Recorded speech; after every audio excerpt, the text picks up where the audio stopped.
नमस्कार दोस्तों। आज हम अध्ययन करेंगे वनों का दोहन, उनका उपयोग तथा संरक्षण। भाग 2। भाग 1 में हमने जाना था विश्व में पाई जाने वाली प्राकृतिक वनस्पति का वर्गीकरण, वनों के प्रकार तथा उनका वितरण।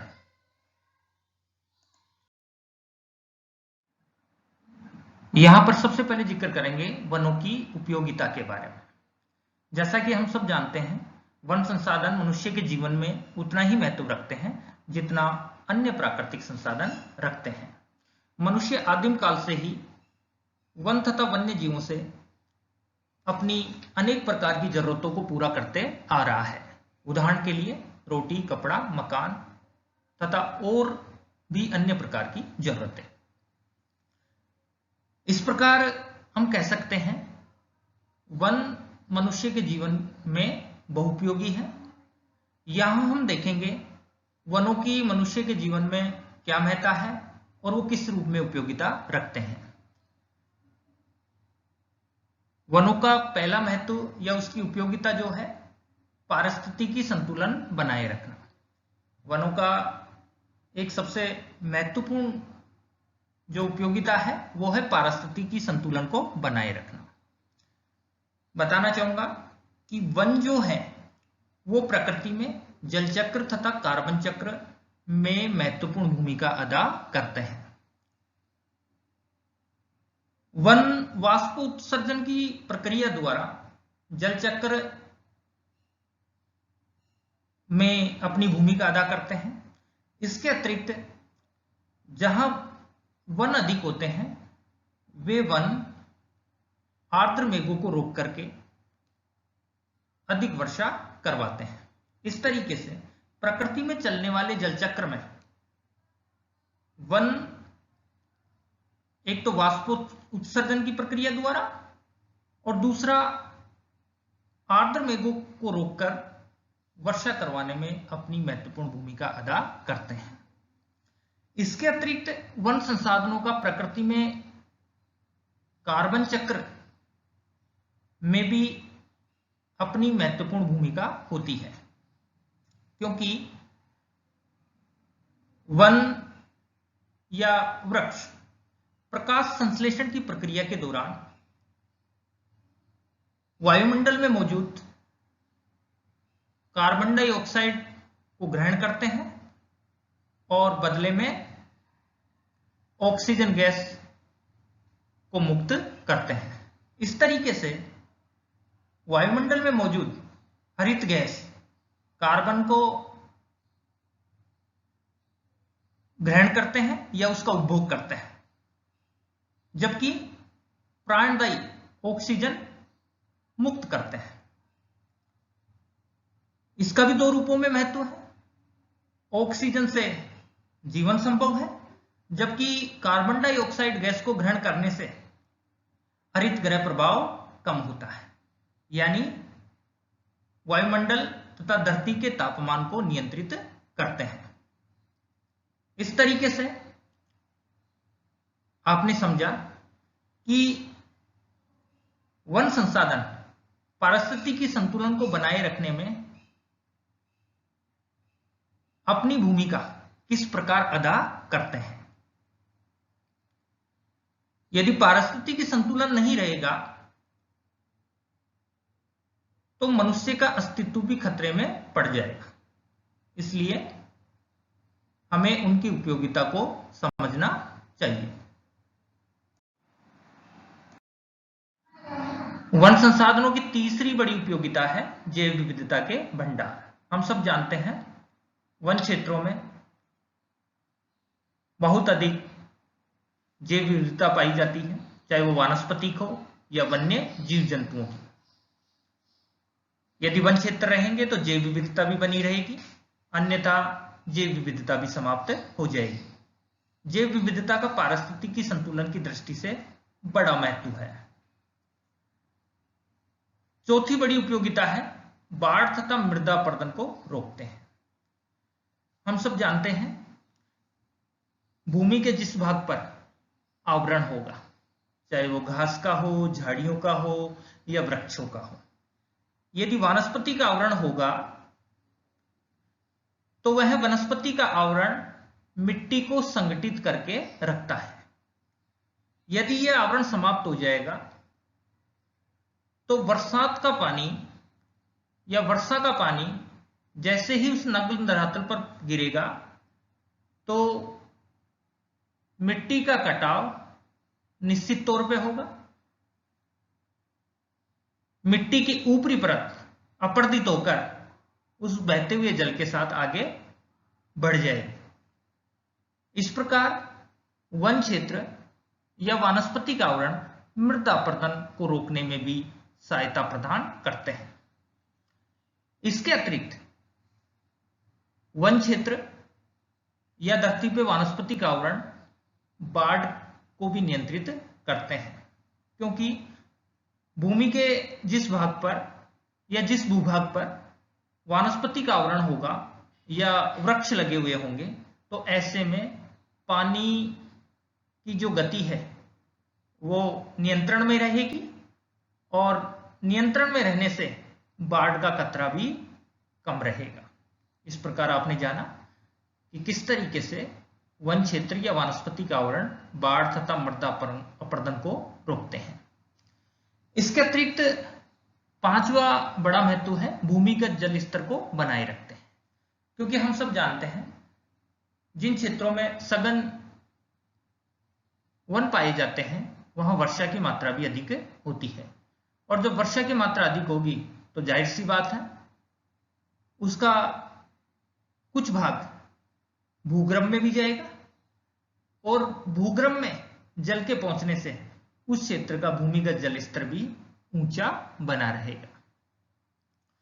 इसके अतिरिक्त छठवां बड़ा महत्व है या इसकी उपयोगिता है ईंधन तथा चारे की प्राप्ति। जैसा कि हम सब जानते हैं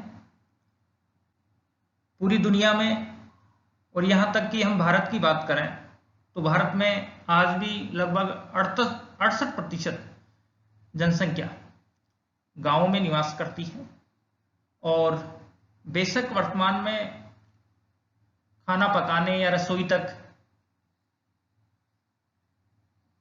प्राकृतिक गैस पहुंच गई हो, एलपीजी पहुंच गई हो, लेकिन फिर भी आज भी ज्यादातर लोग जो ग्रामीण प्रदेश में रहते हैं वो लकड़ी जला करके अपना खाना तैयार करते हैं। तो इन वन संसाधनों से हमें ईंधन की प्राप्ति भी होती है। इसके अतिरिक्त ग्रामीण परिवेश में वन क्षेत्रों से पशुओं के लिए चारे की प्राप्ति भी होती है। इसके अतिरिक्त बात करें एक और उपयोगिता है औद्योगिक महत्व। हम सब जानते हैं कुछ उद्योग ऐसे हैं जिनका कच्चा माल वनों से ही प्राप्त होता है, या यूं कहें कि वनों के बगैर वो उद्योग विकसित नहीं हो सकते, जैसा कि कागज और लुगदी उद्योग। कागज और लुगदी उद्योग में लकड़ी, घास आदि वनस्पति को काम में लिया जाता है। इसके अतिरिक्त दिया सलाई उद्योग, फर्नीचर उद्योग, इन सब में वनों से प्राप्त लकड़ी को काम में लिया जाता है। क्या हम सोच सकते हैं कि यदि वन नहीं होंगे तो क्या कागज संभव हो पाएगा? और कागज के महत्व को हम भली भांति समझते हैं। कागज किस तरीके से हमारे जीवन में महत्व रखता है। तो आपने जाना वन संसाधनों का उद्योग धंधों के विकास की दृष्टि से भी महत्व है। जैसा कि मैंने बताया कागज व लुगदी उद्योग, दिया सलाई उद्योग और फर्नीचर उद्योगों का अस्तित्व वनों पर ही आधारित है। इसके अतिरिक्त वन क्षेत्रों से हमें जंगली कंद, मूल, फल भी प्राप्त होते हैं, और इसके अलावा औषधीय गुणों से भरपूर उत्पाद भी हमें जंगलों से ही प्राप्त होते हैं। वनों का एक और महत्व और उपयोगिता है, ये सौंदर्य स्थल के रूप में भी महत्व रखते हैं और पर्यटन स्थल के रूप में भी इनकी बड़ी महत्ता है, क्योंकि आज वर्तमान में बढ़ती भीड़भाड़ और प्रदूषण की वजह से अवकाश के दिनों में लोग अक्सर खुले स्थानों पर प्राकृतिक माहौल में जाना पसंद करते हैं। तो आज भी जहां सघन वन क्षेत्र पाया जाता है, खासकर हम बात करें राष्ट्रीय उद्यानों में अक्सर लोग घूमने के लिए जाते हैं, वहां वनों का सौंदर्य तथा वन्य जीवों को वो देख पाते हैं, उस प्राकृतिक सौंदर्य का लाभ उठाते हैं। इसके अतिरिक्त वन क्षेत्र वनवासी लोगों का घर है। वनों में रहने वाली आदिम जनजातियां अपनी सभी तरीके की जरूरतें, यहां तक कि वो अपनी आजीविका वनों पर निर्भर रहकर ही चला पाते हैं। इस तरीके से हमने जाना कि वनों का आर्थिक, पारिस्थितिकी, सांस्कृतिक अनेक रूपों में क्या महत्व है। इस महत्व को हमें समझना होगा। अब हम जिक्र करेंगे वन विनाश के बारे में।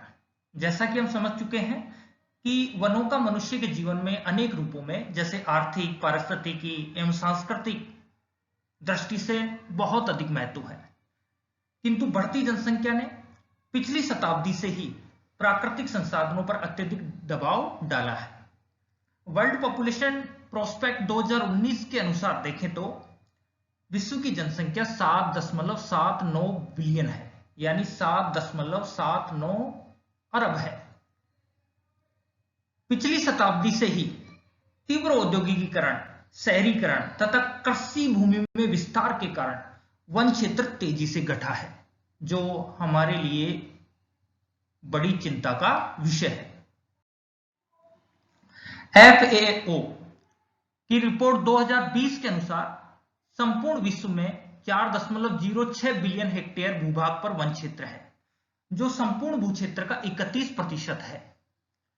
FAO की रिपोर्ट 2020 के अनुसार 1990 से अब तक विश्व में 178 मिलियन हेक्टेयर वन क्षेत्र घटा है, जो आकार में अफ्रीका के देश लीबिया के बराबर है। आप समझ सकते हैं कितना गंभीर बात बताई गई है कि पिछले 30 सालों में धरती से अफ्रीका के देश लीबिया के भौगोलिक आकार के बराबर वन क्षेत्र पूरी तरीके से समाप्त हो गया है।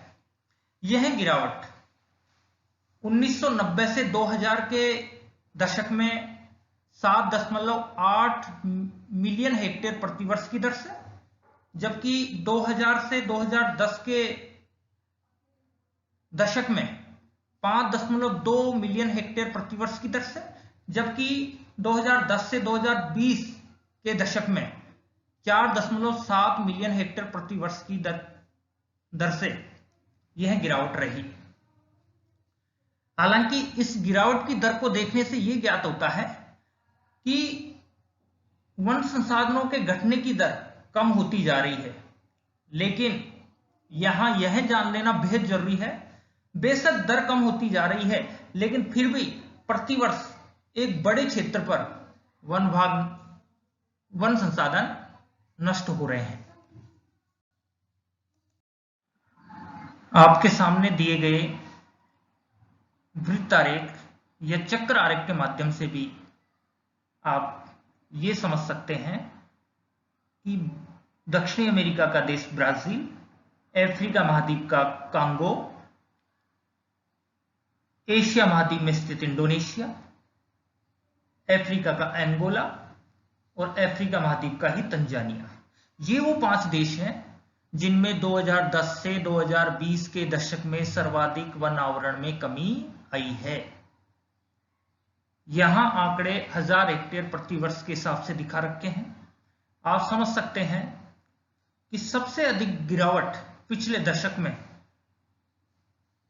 ब्राजील में आई है। ब्राजील में प्रतिवर्ष 14,96,000 हेक्टेयर की दर से वन क्षेत्र घटा है। जबकि दूसरे नंबर पे कांगो है, यहां पर भी 11,01,000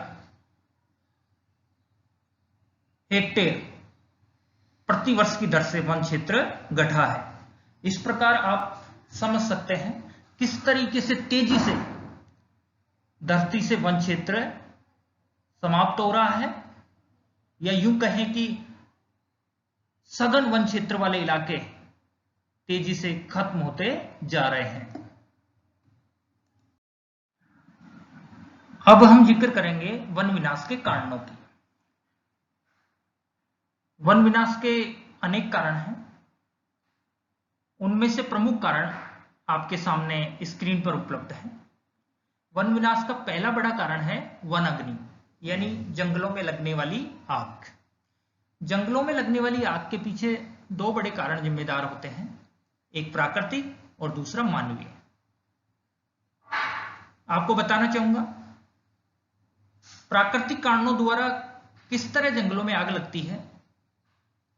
कई बार आकाशीय बिजली के गिरने से भी जंगलों में आग लग जाती है। इसके अतिरिक्त कई बार सूखे के मौसम में पेड़ों के आपस में रगड़ने से या रगड़ खाने से, खासकर बांस के जंगलों में आपस में रगड़ खाने से अग्नि उत्पन्न होती है और आग लगने से बड़े भूभाग का वन क्षेत्र समाप्त हो जाता है।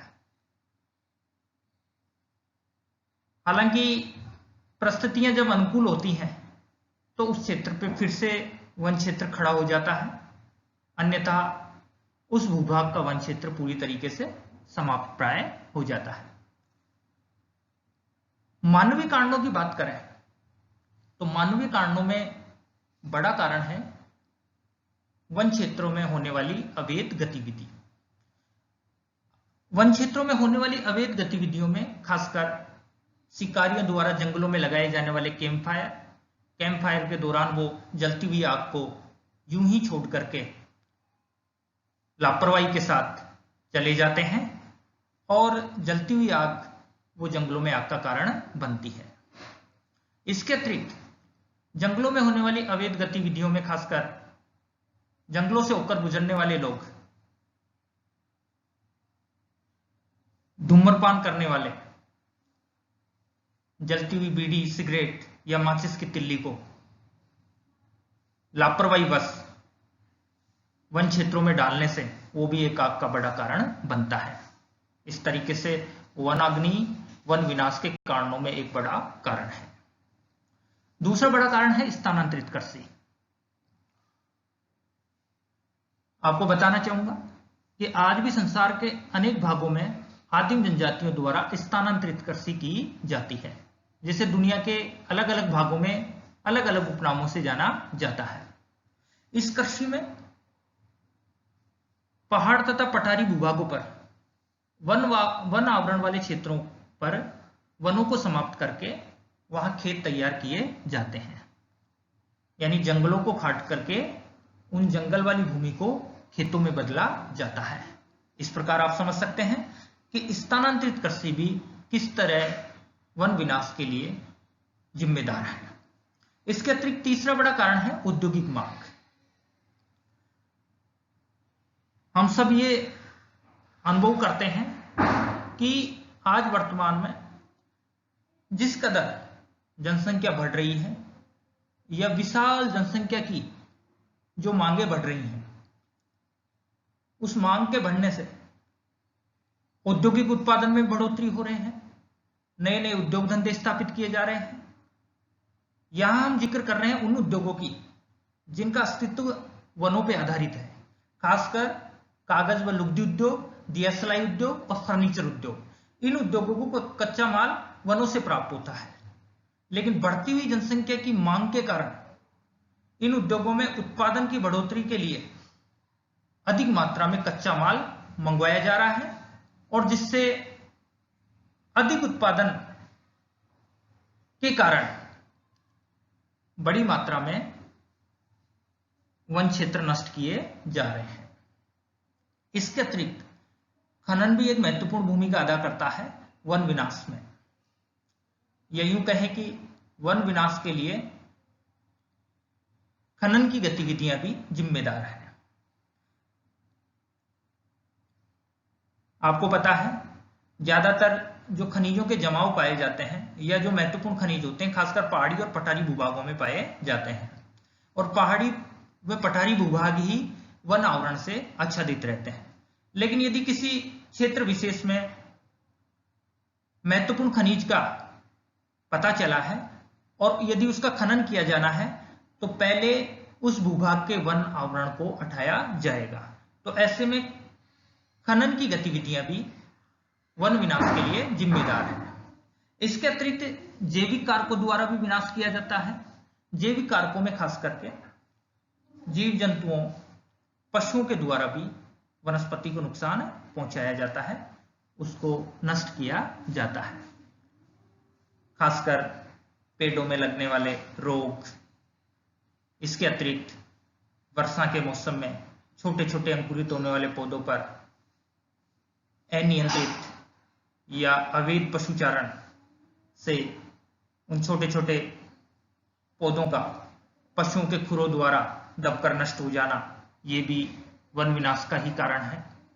इसके अतिरिक्त वन क्षेत्रों से होने वाली लकड़ी की अवैध कटाई भी वन विनाश का कारण है। इसके अतिरिक्त निर्माण कार्यों की बात करें, खासकर जिस कदर शहरीकरण बढ़ रहा है, नई नई फैक्ट्रियां या उद्योग धंधे स्थापित हो रहे हैं या कृषि भूमि का विस्तार हो रहा है, इन सब के लिए भी अब भूमि सीमित है, इसलिए इन सब के लिए वन क्षेत्रों को काट करके उनकी जगह शहर स्थापित किए जा रहे हैं, खेत तैयार किए जा रहे हैं या नई नई फैक्ट्रियां लगाई जा रही हैं।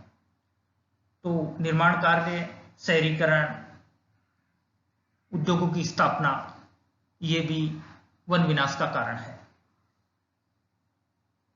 इसके अतिरिक्त अधिवासों का विस्तार, जिसका जिक्र मैं 7वें कारण में ही कर चुका हूं, लेकिन यहां अलग से भी हम देख सकते हैं कि जिस कदर जनसंख्या बढ़ रही है तो उनके रहने के लिए आवास की जरूरतें भी बढ़ रही हैं, और आवासों का ऊपर की तरफ ही विस्तार नहीं हो रहा, धरातल पर क्षैतिज विस्तार भी हो रहा है। बस्तियां अपना आकार बढ़ा रही हैं। बस्तियों के बढ़ते आकार के कारण इसका सीधा सीधा असर वन क्षेत्रों पर हो रहा है। यहां पर हम बात करेंगे वन संसाधनों के संरक्षण की, conservation of forest resources. One संसाधनों के संरक्षण के अनेक उपाय हैं, जिनमें से कुछ उपाय आपके सामने स्क्रीन पर दिखाई दे रहे हैं। पहला उपाय है वृक्षारोपण को बढ़ावा देना। जैसा कि हम सब जानते हैं, यदि जिस क्षेत्र में, जिस भूभाग में वन क्षेत्र घटा है तो वहां पर हमें वृक्षारोपण को बढ़ावा देना चाहिए, अधिक से अधिक भूभाग पर पेड़ लगाने चाहिए। दूसरा उपाय है सामाजिक वानिकी एवं कृषि वानिकी को बढ़ावा देना। सामाजिक वानिकी से तात्पर्य है ग्रामीण बस्तियों तथा शहरी बस्तियों में खाली पड़ी जगह पर, खासकर सड़कों के किनारे, गलियों में, पार्कों में, सार्वजनिक स्थानों पर हमें पेड़ लगाने चाहिए, जो पारिस्थितिकी संतुलन और पर्यावरण की दृष्टि से महत्वपूर्ण है, और इससे वन संसाधनों का संरक्षण भी बढ़ेगा। कृषि वानिकी के अंतर्गत खेतों में और उनके मेड़ों पर, यानी खाली पड़े खेत तथा उनकी मेड़ों पर वृक्ष लगाने चाहिए। यदि खेत में फसल ली जा रही है तो उसकी मेड़ों पे हमें वृक्ष लगाने चाहिए, या किसी कारणवश खेत में फसल नहीं उगाई जा रही है तो हमें खेतों में भी वृक्ष फसलें लगानी चाहिए। इससे हमें अतिरिक्त आय तो मिलेगी और साथ में हम वन संसाधनों के संरक्षण में भी अपना योगदान दे पाएंगे। तीसरा उपाय है काष्ठ की जगह वैकल्पिक स्रोतों को अपनाना, यानी जहां बेहद जरूरी हो वहीं पर ही हमें लकड़ी का उपयोग करना चाहिए, अन्यथा इसके विकल्प हमें तलाशने चाहिए। जैसा कि आज 21वीं शताब्दी में तकनीकी के युग में हम कागज के उपयोग को सीमित कर सकते हैं, उसके उपयोग को बेहद कम कर सकते हैं। वो कैसे कर सकते हैं? चाहे पढ़ने पढ़ाने की बात हो, आज हम कंप्यूटर, लैपटॉप, मोबाइल आदि डिवाइसेस के माध्यम से हम हमारी पढ़ाई जारी रख सकते हैं। इसमें हमारे होम असाइनमेंट कर सकते हैं, रिकॉर्ड्स को सुरक्षित रख सकते हैं। इसके अतिरिक्त सरकारी और गैर सरकारी ऑफिसेज में भी रिकॉर्ड को इन डिवाइसेज में सुरक्षित रखा जा सकता है, सॉफ्ट कॉपी के रूप में सुरक्षित रख सकते हैं। और ऐसा यदि हम करने में सफल रहे तो निश्चित तौर पे हम वन संसाधनों का संरक्षण कर रहे हैं, क्योंकि इससे कागज की मांग कम होगी, और कागज की मांग कम होगी तो वन क्षेत्र में जो गिरावट आ रही है उस गिरावट में भी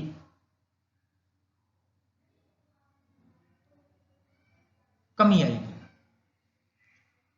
इसके अतिरिक्त हम घरेलू आदि कार्यों में जो लकड़ी का उपयोग करते हैं उसकी जगह भी हमें अन्य विकल्पों को काम में ले सकते हैं, जैसे लोहे का इस्तेमाल करके या प्लास्टिक का इस्तेमाल करके। इससे वन क्षेत्रों पे जो दबाव बढ़ रहा है वो कम हो सके। इसके अतिरिक्त वन क्षेत्रों में होने वाली अवैध गतिविधियों पर भी हमें रोक लगानी चाहिए।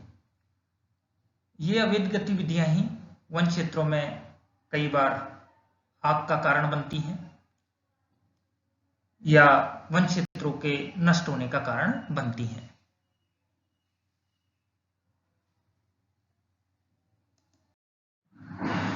वन संसाधनों के संरक्षण का पांचवा बड़ा उपाय है नियंत्रित कटाई या चयनात्मक कटाई। यदि हमें लकड़ी का उपयोग करना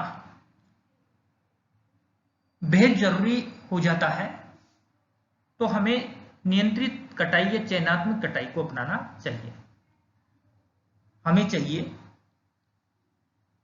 या सरकारों को चाहिए कि जिस भूभाग पर या जिस भूक्षेत्र पर वन आवरण है उस वन आवरण को एक साथ समाप्त नहीं करना, बल्कि उसके कुछ हिस्से पर जरूरत के हिसाब से वन आवरण को समाप्त करें या वहां से वृक्षों को काटें और काटे गए भूभाग पर फिर से नए वृक्ष लगाए जाएं। इस प्रक्रिया को अपनाकर हम निश्चित तौर पर वन संसाधनों का संरक्षण कर सकते हैं और हमारी जरूरतों को भी पूरा कर सकते हैं। छठवां उपाय है जन जागरूकता को फैलाना। ये वन संसाधनों के संरक्षण का सबसे बड़ा उपाय भी हम इसे कह सकते हैं। हमें सरकारी स्तर से लेकर गैर सरकारी स्तर, यहां तक कि व्यक्तिगत स्तर पर भी हमें ये प्रयास करने होंगे ज्यादा से ज्यादा लोगों को, चाहे वो ग्रामीण क्षेत्र हो या शहरी क्षेत्र हो, हमें लोगों को जागरूक करना होगा। लोगों को हमें वनों का महत्व समझाना होगा। उन्हें बताना होगा कि वनों का, वृक्षों का हमारे जीवन में, हमारे अस्तित्व के लिए क्या महत्व है। एक बार लोगों में यदि जागरूकता उत्पन्न हो गई तो निश्चित तौर पर वन संसाधनों की जो कटाई हो रही है या वो समाप्त हो रहे हैं उनमें रोक लगेगी। यदि हमने 5 लोगों को भी वन संसाधनों के संरक्षण को लेकर जागरूक किया तो निश्चित तौर पर हमारा भी वन संसाधनों के संरक्षण में बड़ा योगदान है। इसके अतिरिक्त वनों को अग्नि से बचाना ये भी जरूरी है। वनों में आग लगने के बाद उसको काबू पाना या फिर ऐसे प्रयास किए जाएं कि खासकर मानवीय कारणों द्वारा वनों में लगने वाली आग की समस्या उत्पन्न ही ना हो, चाहे वो वनों में होने वाली अवैध गतिविधि को रोकना हो या कैंप फायर वगैरह की घटनाओं को हमें पूरी तरीके से रोकना होगा, तभी हम वनों को अग्नि से बचा सकेंगे। इसके अतिरिक्त वन संरक्षण के लिए हमें जो नियम बने हैं उनका भी कठोरता से पालन करवाना होगा, तभी हम वन संसाधनों का संरक्षण कर पाएंगे। धन्यवाद। इस तरीके से आज हमने एक महत्वपूर्ण टॉपिक के बारे में जाना।